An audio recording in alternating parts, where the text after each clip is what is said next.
Brothers and sisters, I don't know what this world is coming to, but history dictates there will be a reversal in the moral code in America in the not so distant future. I believe we're at the precipice of moral decay, the cliff of cultural cataclysm, the apex of self-annihilation, and virtue bankrupt with nowhere else to turn. There are no more barriers to break down. Gay people can't get any gayer, women rule the workforce, and the music can't get any more demonstrative than the present. Fashions can't get any sheerer or tighter. We have legalized orgy establishments, and you can openly practice witchcraft on the national lawn. Americans think animals have the same rights as humans. Tattoos can't be more popular, and the legalized drug trade, pharmaceuticals, is more dangerous than the illegal drugs. Our children are mannerless. Our educational system is valueless. Babies are daddyless. The women are whorish. Attitudes are careless.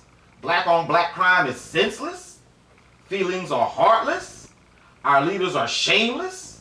The people are jobless. And their relationship to their creator and others are meaningless. Basically, we can't be more of an affront to the creator than we are now. The only thing now is to enhance and improve on the evils we already have into play. Or is it? Brothers and sisters, we are being set up by the evildoers to willingly give our power unto him. What we see before us today is an orchestrated plan to demoralize the society only to bring about the backlash wave of anti-whatever and seize the prize they always wanted. It's called Hegelian dialect.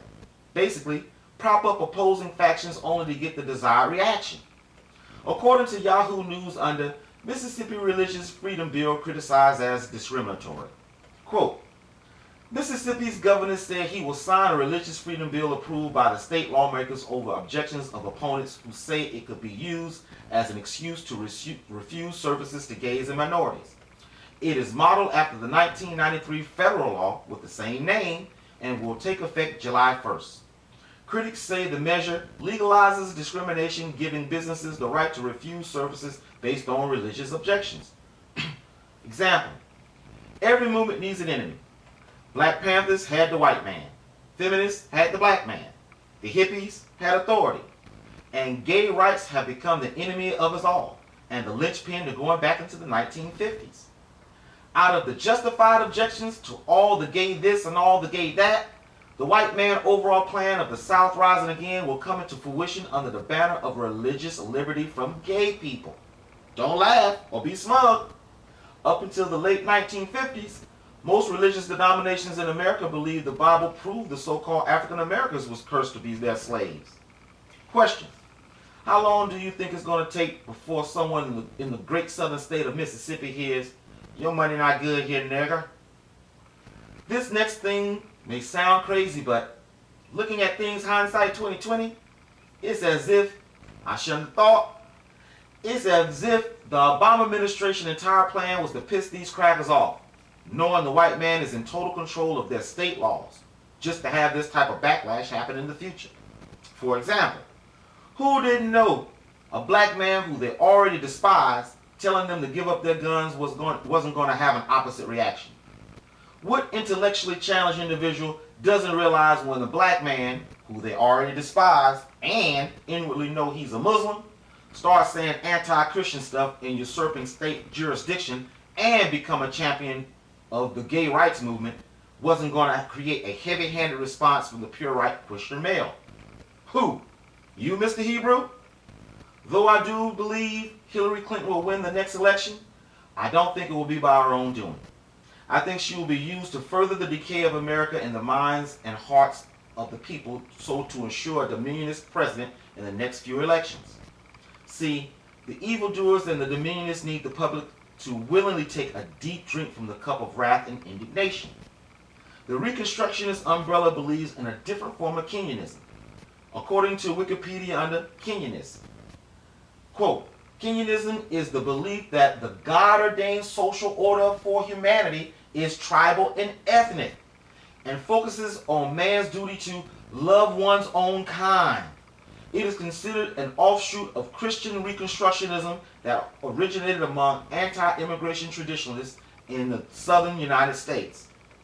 Example, As we will soon see, this idealism has crept its way into mainstream theology and politics unawares, with their candidates only being a vote or two away from being the president.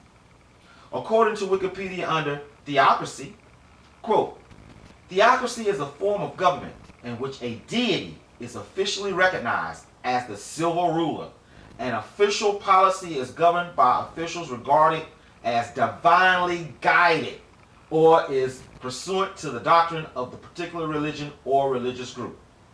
Example, throughout the dominionist rhetoric, you will find words like culture warrior, warrior bride, army of God, etc. These are telltale phrases to pinpoint the tail upon the jackasses. See, their overall dogma consists of believing they must subdue the world before the Messiah can return to the earth. Quote, if Christian people work together, they could succeed during a decade in winning back control of the institutions that have been taken away from them for the past 70 years. Expect confrontation that will not only be unpleasant, but at times physically bloody. This decade will not be for the faint of heart, but for the resolute. Institution will be plunged into wretched change. We will be living through the most tumultuous periods of human history. When it's all over, I am convinced God's people will emerge victorious. That was Pat Robertson's perspective, October/November 1992. Here's another one for you. Quote, it is clear God is saying, I have gave man dominion over the earth, but he lost it. Now I desire mature sons and daughters who will, in my name, exercise dominion over the earth and will subdue Satan, the unruly, and the rebellious. Take back my world from those who would loot it and abuse it. Rule as I would rule.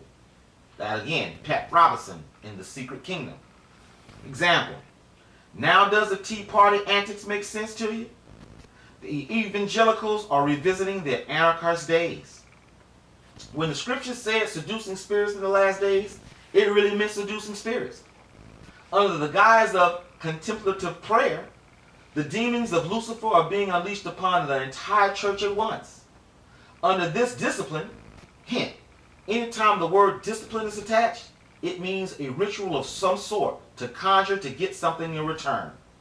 The people are in a beta wave trance and are requesting spirit guides to come into their lives and give them secret knowledge of the spiritual realm. The beguiled people continue to come back because of the experience they are having each and every Sunday. That is the first key. These people are actually being visited by demons posed as sons of light, which makes their experience too real not to be from the Creator himself. The second key is all of their faith rituals are based on meditation. Being still so that you may hear the voice of the Spirit that is directing you. They do wholesale violence to the scripture and believe in glory clouds that follow you around. Get this. They believe a new form of prophets are walking on the earth and the old prophecies of the Bible have already been fulfilled. This is very dangerous because it puts everything they say out of the realm of scriptural right or wrong, because they are the new prophets and these are new prophecies being brought forth. While communing with the spirits, the outcome is also out of the realm of the scriptural right or wrong. Everything with these guys is speculative at best. Remember, people, I am not speaking of some churches in the mountains of West Virginia that dance with snakes, drink moonshine with their family trees going straight up. Well, maybe them too. These spiritual denigrates are the people in the church down the street on the corner, in the storefront churches right next to the liquor store, on your local television channel, and running this country. And to think they were only a vote or two away from fulfilling their dreams. Twice. Question. Am I the only person that have noticed the difference in the symbol of the Republican Party since 2006? For all of you Christian folks, do yourselves a favor and compare the two and tell me what's the difference that you see.